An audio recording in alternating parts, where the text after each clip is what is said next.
Shalom saudaraku yang dikasihi Tuhan, tidak terasa kita sudah memasuki bulan Maret di tahun 2021.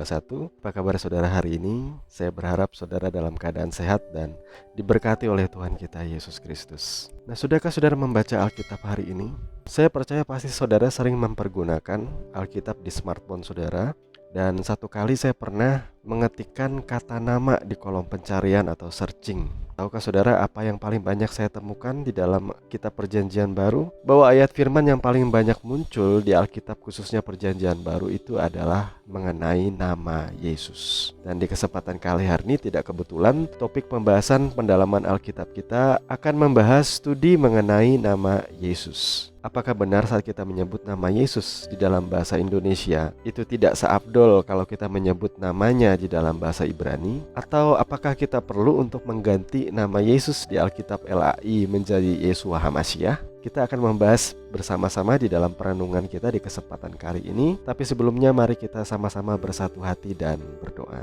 Bapa kami yang di sorga, Bapa yang kami kenal di dalam nama Tuhan Yesus Kristus, kami berterima kasih untuk cinta dan kasih-Mu yang tak berkesudahan Tuhan. Bahkan di dalam kesusahan dan pergumulan kami, Engkau tetap setia menuntun kami dengan tangan-Mu. Pada saat ini ya Tuhan, kami mau merenungkan kebenaran firman-Mu. Urapi hati dan pikiran kami ya Roh Kudus, laksana tanah yang subur yang siap ditaburi benih firman-Mu. Terima kasih ya Tuhan, dalam nama Tuhan Yesus Kristus kami berdoa dan mengucap syukur kepada Bapa di sorga. Haleluya, amin.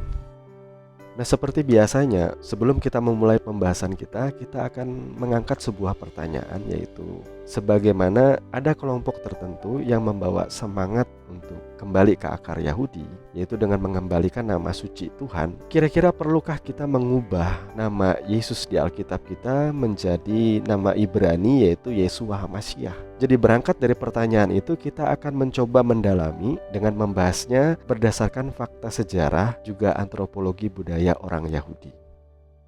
Di kesempatan kali ini saya akan mengulas sedikit pembahasan kita di pekan yang lalu. Takutnya ada beberapa di antara saudara yang tidak menonton video kami sampai habis. Jadi intinya, pada zaman Tuhan Yesus, wilayah Israel, bangsa Israel adalah masyarakat yang majemuk dengan multibahasa. Ini merupakan penggenapan dari nubuat di dalam kitab Yesaya bahwa akan ada bangsa-bangsa lain juga yang menetap di tengah-tengah orang Israel. Sehingga pada zaman itu ada 4 bahasa yang dipergunakan oleh masyarakat Israel. Yang pertama adalah bahasa Ibrani, bahasa yang biasa dipergunakan di dalam ritual peribadatan, bisa dikatakan sebagai bahasa liturgi di dalam sinagog atau bait suci Yerusalem. Kemudian yang kedua, bahasa Aram, yaitu bahasa orang Israel, warisan dari pembuangan mereka di Babel atau di Babilonia. Sehingga tidak heran ada begitu banyak asimilasi budaya dan adopsi bahasa dari bahasa Aram menjadi bahasa Israel. Salah satunya adalah nama-nama bulannya orang Israel itu kebanyakan adalah nama bulan yang diambil dari bahasa Aram. Salah satu bulannya disebut dengan nama Tamus yang berasal dari nama dewa Babilonia. Kemudian yang ketiga itu adalah bahasa Yunani, Koine.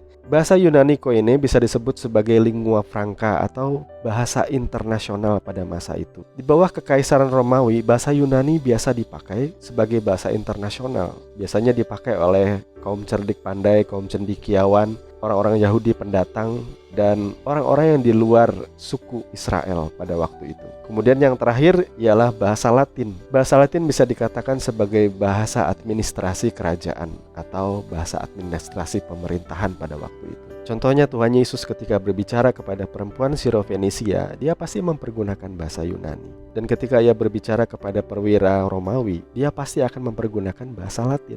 Jadi saya berharap saudara mengerti bahwa pada zaman Yesus berkarya di tengah-tengah manusia, ia hidup di tengah-tengah masyarakat Israel yang memiliki multibahasa.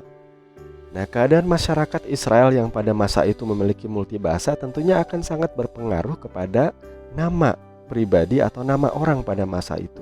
Dan saya mau kasih tahu saudara bahwa pada masa itu adalah lazim bagi orang-orang memiliki nama lebih daripada satu. Saya ingin membuktikannya dan langsung to the point pada pembahasan kita, yaitu mengenai nama Yesus. Tapi sebelumnya saya ingin menceritakan terlebih dahulu bahwa ketika saya masih SMP dan SMA, setiap kali saya bermain-main ke tempat teman saya banyak kali melihat ada lukisan Tuhan Yesus yang sedang digantung di atas kayu salib. Pandangan saya tertuju kepada sebuah papan tulisan yang ada di atas kepala Yesus yang dipakukan di atas kayu salib, sebuah singkatan yaitu INRI. Kalau tidak salah, lukisan ini adalah lukisan dari seorang seniman dan pelukis ternama yaitu Michelangelo ya. INRI itu sendiri sebenarnya adalah singkatan.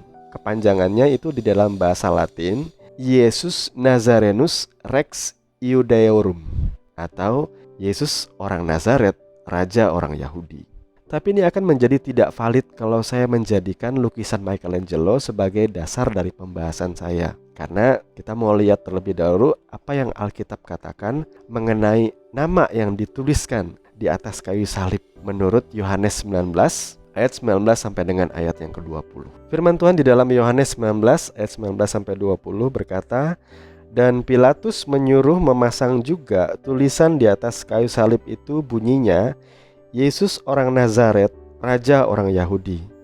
Banyak orang Yahudi yang membaca tulisan itu sebab tempat di mana Yesus disalibkan letaknya dekat kota dan kata-kata itu tertulis dalam bahasa Ibrani, bahasa Latin, dan bahasa Yunani."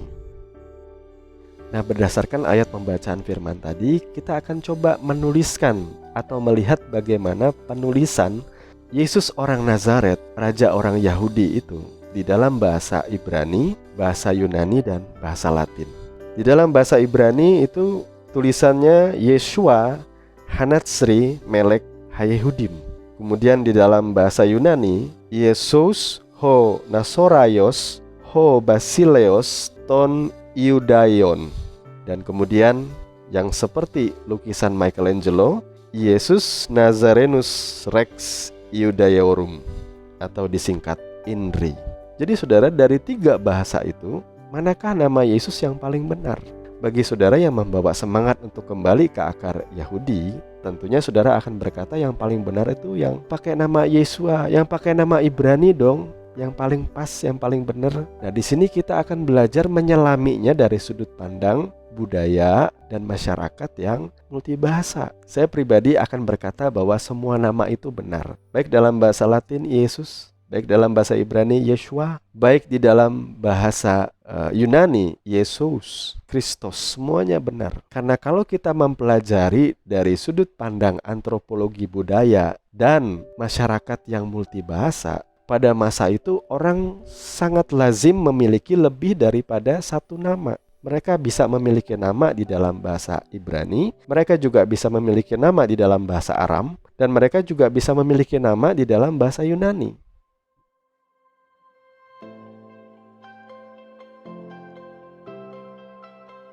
Jadi saudaraku, sampai di sini pembahasan kita. Saya percaya Roh Kudus pasti akan menuntun saudara dalam seluruh kebenaran. Kita akan bertemu lagi di next episode dari program Pendalaman Alkitab. Jangan lupa like video ini, dan kalau ada pertanyaan silahkan tulis di kolom komentar. Juga subscribe channel ini agar kita boleh berkembang dan memberikan yang terbaik bagi banyak orang. Sampai ketemu di next episode dari program Pendalaman Alkitab. Tuhan Yesus memberkati saudara semua dan shalom.